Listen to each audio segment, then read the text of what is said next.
ഇന്ന് മറ്റൊരു വിഷയം, ന്യൂമറോളജി.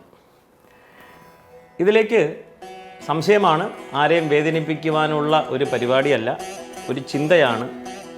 ഇത് എങ്ങനെ ആണ് നമുക്ക് ഇന്നത്തെ ഭാഗ്യ നമ്പർ, എല്ലാവരുടെയും സംശയമാണ്, എൻ്റെ ഭാഗ്യ നമ്പർ എന്താണ്, ഭാഗ്യ സംഖ്യ എന്താണ് എന്ന് ചോദിക്കുന്നുണ്ട്. കാരണം അവരവർക്കൊരു സെൻറ്റിമെൻ്റ് ഉണ്ടാകും. സെൻറ്റിമെൻറ്റിലൂടെ കുറച്ച് കാര്യങ്ങൾ, ദൈനംദിന കാര്യങ്ങളിൽ തന്നെ അതെല്ലാം അപ്ലൈ ചെയ്യും. വണ്ടിയുടെ നമ്പറുണ്ട്, വീട്ടിൻ്റെ നമ്പറുണ്ട്, ഫ്ലോർ നമ്പർ, നമ്മുടെ എത്ര നില ഉള്ള ഒരു അപ്പാർട്ട്മെൻറ്റിൽ ഇന്ന നിലയിൽ എനിക്ക് ഇത് വേണം, അതാണ് എൻ്റെ ഭാഗ്യ നമ്പർ, ഭാഗ്യസംഖ്യ എന്നിങ്ങനെയൊക്കെ പറഞ്ഞ് നമ്മൾ ദൈനംദിന കാര്യങ്ങളിൽ അപ്ലൈ ചെയ്ത് പോകാറുണ്ട്. അപ്പോൾ അതിൻ്റെ വസ്തുത എന്താണ് എന്ന് നമുക്ക് ചിന്തിക്കാം. സെൻറ്റിമെൻറ്റ്, അവരവരുടെ സെൻറ്റിമെൻറ്റ് ദയവ് ചെയ്ത് അങ്ങനെ തന്നെ വെക്കുക. അത് ശാസ്ത്രമായി മാറ്റി മനസ്സിലേക്ക് അതൊരു ഫാക്റ്റാണെന്ന് കരുതി ആ ബോധം വരുന്നത് വരെ ദയവ് ചെയ്ത് സെൻറ്റിമെൻറ്റ് കൊണ്ടുപോവുക. സെൻറ്റിമെൻറ്റ് നിർത്തുവാനുള്ളതല്ല, അതിന് വേണ്ടിയിട്ടല്ല ഈ ഒരു ഇൻഫർമേഷൻ. സെൻറ്റിമെൻറ്റ് ഇരിക്കട്ടെ അവിടെ. എന്താണ് ശാസ്ത്രം എന്ന് നമുക്ക് നോക്കാം. ഭാഗ്യസംഖ്യ, ഭാഗ്യം എന്ന് പറയുന്നതിൻ്റെ ഒരു ഡെഫിനിഷൻ അപ്പോൾ നമുക്ക് വേണ്ടേ. ഭാഗ്യാനി പൂർവതപസാ ഖലു സഞ്ചിതാനി കാലേ ഫലന്തി പുരുഷസ്യ. അപ്പോൾ ഭാഗ്യാനി പൂർവതപസാ, പൂർവജന്മങ്ങളിൽ നാം ചെയ്തിട്ടുള്ള തപസ് എന്ന് പറയുന്നത് ഉടനെ നമ്മുടെ എല്ലാം മനസ്സിലെന്താണ്? കാരണം സിനിമയിലൂടെ നാം കണ്ടു കഴിഞ്ഞു, കൈയൊക്കെ ഇങ്ങനെ വെച്ചിട്ട് നാം ഇരിക്കുന്ന ഒരു അവസ്ഥയാണ് തപസ് എന്നായി. അപ്പോൾ നമുക്ക് സാധാരണ രീതിയിൽ നമുക്ക് ഒരു മീനിങ് എടുക്കാം. നമ്മൾ ചെയ്ത കർമ്മത്തെയാണ് ഉദ്ദേശം അവിടെ. അപ്പോൾ പൂർവജന്മങ്ങളിൽ ഭാഗ്യാനി പൂർവതപസാ ഖലു സഞ്ചിതാനി, അതിങ്ങനെ ചേർന്ന് സഞ്ചിത കർമ്മങ്ങളായി, അതിൽ നിന്ന് പ്രാരബ്ധ കർമ്മങ്ങളായി പരിണമിക്കുന്നു. അതിനെയാണ് ഖലു സഞ്ചിതാനി കാലേ ഫലന്തി, സമയാസമയത്ത് നമുക്കതിൻ്റെ അനുഭവം ഉണ്ടാകും. അപ്പോൾ വിതച്ചതേ കൊയ്യൂ എന്ന് തന്നെയാണ് പറയുന്നത്. അത് തന്നെയാണ് ഭാഗ്യം, അങ്ങനെ ഭാഗ്യമായിട്ട് പരിണമിക്കുന്നു എന്ന് പറയുന്നു. അപ്പോൾ സംഖ്യ എങ്ങനെയായി? അവിടുത്തെ ചിന്ത എന്താണ്? നമുക്കെന്തോ ഒരു ഭാഗ്യം കൊണ്ടുവരുന്ന ഒരു സംഖ്യയാണ് എന്ന് പലപ്പോഴും നമ്മൾ ചിന്തിച്ചിട്ടാണ് അങ്ങനെ ഒരു സംഖ്യയിലേക്ക് നാം പോകുന്നത്. ഒരു ഉദാഹരണമായിട്ട് നമുക്കൊരു ദിവസമെടുക്കാം. 19 ഏപ്രിൽ നമുക്കെടുക്കാം. 19 ഏപ്രിൽ 2025. സാധാരണഗതിയിൽ ഭാഗ്യസംഖ്യ കണക്കാക്കുന്നത് 19, 9, 1, 9ഉം 1ഉം 10ആയി. അപ്പോൾ 1ആണ് ഭാഗ്യസംഖ്യ എന്ന് കണക്കാക്കുകയാണെങ്കിൽ, അത് മാത്രമാണ് എന്ന് ഞാൻ പറയുന്നില്ല. ചിലർ ദിവസം, മാസം പ്ലസ് വർഷം എന്നിങ്ങനെ മുഴുവനും കൂട്ടിച്ചേർത്ത് ഒരു സംഖ്യയിലേക്ക് അറൈവ് ചെയ്ത് കാണുന്നു. അപ്പോൾ ഇവിടെ ഞാൻ ഉദ്ദേശിക്കുന്നത്, എടുത്തത് ദിവസം മാത്രമാണ്, അതിൻ്റെ വേരിയേഷനെ ചിന്തിക്കുന്നതാണ്. അപ്പോൾ 19 ഏപ്രിൽ ഈ കാലണ്ടർ ഇന്ന് ലോകമെമ്പാടും ഫോളോ ചെയ്ത് വരുന്നുണ്ട്, ഗ്രിഗറിയൻ കലണ്ടർ. ഈ കലണ്ടർ സിസ്റ്റം വന്നിട്ട് 500 വർഷമേ ആയിട്ടുള്ളൂ, അപ്രോക്സിമേറ്റ്ലി 500 വർഷത്തോളം ആയിട്ടുള്ളൂ.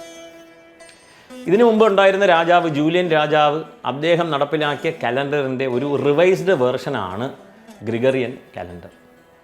അപ്പോൾ ഇന്നത്തെ ദിവസം പല രീതിയിലുള്ള പല സംസ്കാരങ്ങളിൽ ഏതൊക്കെ സംഖ്യ കൊണ്ട് ഇന്നത്തെ ദിവസത്തെ മനസ്സിലാക്കുന്നു എന്ന് നമുക്ക് ചിന്തിക്കാം. ഇന്നത്തെ ദിവസത്തെ എങ്ങനെ മനസ്സിലാക്കുന്നു, നമ്മൾ അതിനോടൊരു നമ്പർ കൊടുത്തിട്ടുണ്ട്. അപ്പോൾ ഇന്നത്തെ ഉദയം മുതൽ അടുത്ത ദിവസം ഉദയം വരെയുള്ള കാര്യങ്ങൾ എങ്ങനെ മനസ്സിലാക്കാം, ഒരു ദിവസത്തെ എങ്ങനെ മനസ്സിലാക്കാം. ഗ്രിഗറിയൻ കലണ്ടർ പ്രകാരം ഇന്ന് 19 ഏപ്രിലാണ്. ഫ്രഞ്ച് കലണ്ടറിൽ ഇന്നത്തെ ദിവസം 30ആണ്. ഇസ്ലാമിക് കലണ്ടറിൽ 20ആണ്. ഹെബ്രു കലണ്ടറിൽ ഇന്ന് 21ആണ്. അപ്പോൾ ഇവരുടെ ലക്കി നമ്പർ ഹെബ്രു കലണ്ടറിൽ 2, 1, 3ആയി. ഗ്രിഗറിയൻ കലണ്ടറിൽ 9, 1, 10, 1ആയി സംഖ്യ. ജൂലിയൻ കലണ്ടറിൽ ഇന്ന് 6 ഏപ്രിലാണ് ഇന്ന് ജൂലിയൻ കലണ്ടർ.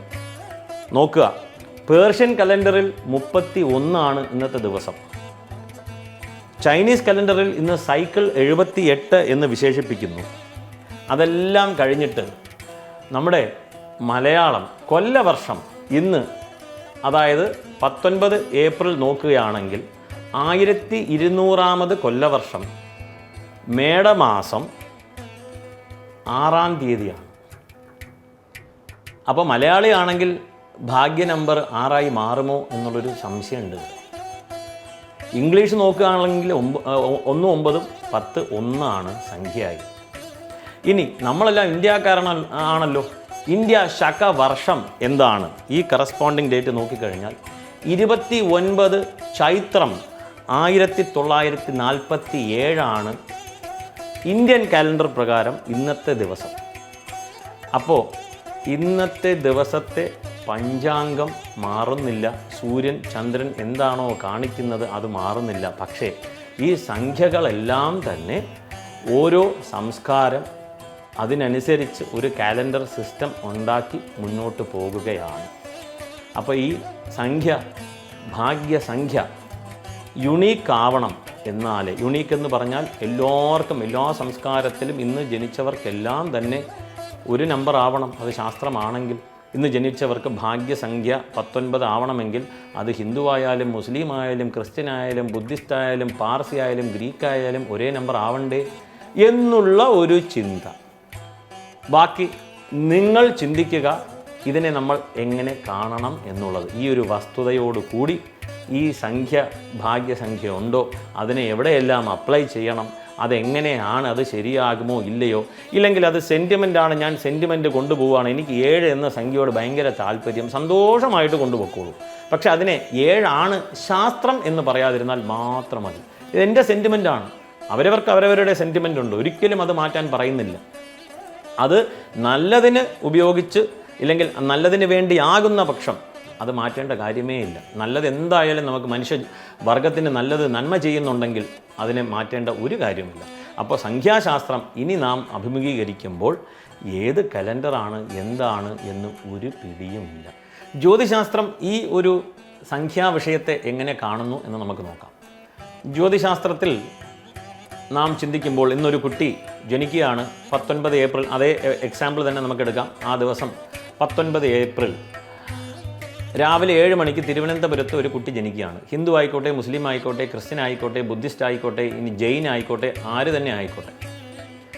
19 ഏപ്രിൽ എന്ന് ഗ്രിഗറി കലണ്ടർ പറഞ്ഞപ്പോൾ കൊല്ലവർഷം മേടമാസം 6-ാം തീയതി എന്ന് മലയാളം കലണ്ടർ പറഞ്ഞപ്പോൾ ചൈത്രം 29 എന്ന് ഇന്ത്യൻ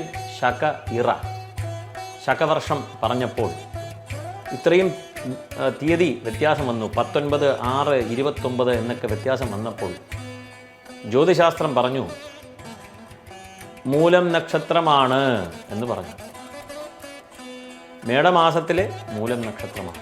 പക്ഷെ അതിൻ്റെ അടിസ്ഥാനം എന്ത് എന്ന് ചോദിച്ചു കഴിഞ്ഞാൽ സൂര്യനും ചന്ദ്രനുമാണ്.